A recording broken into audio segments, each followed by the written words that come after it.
mano chieng' Sabato mokalo, kama bende JOTELO go nowito ngimagi kama oting'o nyaka jaod bura ma Emorua Kir mano migosi Johana Ngeno.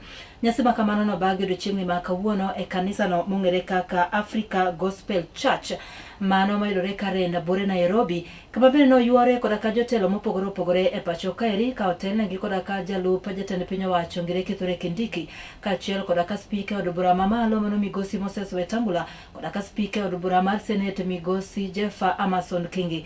Bende ogai mar duond buch siasa mar ODM mano migosi Oburu Oginga bende noyuoro e nyasino. Jotelogo oyuago mosenindo mano Johana Ngeno kaka jatelo ma bende ne ber kendo ne ni koda kachia ka giyuago ni piny Kenya koro to owito jatelo ma bende koro to en achiel kuom jogo mane okedo mar neno ni okelo dongruok mopogore opogore e pacho ka. President of Kenya, Professor Kithure Kindiki, all cabinet secretaries present, the families of the deceased, the speakers of both National Assembly and the Senate, and all protocols observed. I have come here with a lot of pain to say bye-bye to a young man, Ngeno. This young man, I came to know him in 2012. In 2012, he was a very close friend of my late brother, Raila Amolo Odinga. Asante sana. Your Excellency, the Deputy President, my colleague from the Senate, our governors present, viongozi wa nyumba zetu za bunge, familia zilizopoteza wapendwa wao, waheshimiwa mawaziri, waheshimiwa ma-PSS, wabunge wetu na waheshimiwa wananchi. Nilimjua Johana Ngeno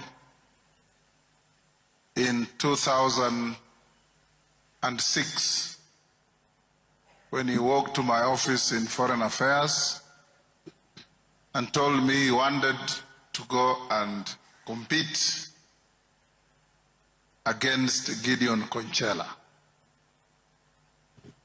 Like many colleagues have said here, I joined politics the same time, or I was elected to parliament the same time with Honorable Johana Ngeno in 2013. And you all know he came in KNC. He stuck on that side in 2017 when he moved to Kanu. And like many of our colleagues, including Ichungu, have said, that we were always on the opposite side for a long time until after 2017. Viongozi wa kanisa pamoja na viongozi wa kitaifa, nachukua nafasi hii pia kusema pole. I want to take this opportunity to say a big pole. The 6 families who have lost our brothers who are lying in front of us, in front of me. The country has lost a lawmaker, a representative of the people, and a lawyer. The country has lost a pilot, a seasoned pilot, who served our nation as a military officer. The country has lost a journalist, a photojournalist, a teacher, and a young security officer. The country has lost our brothers in an accident, and we are praying that God will help us so that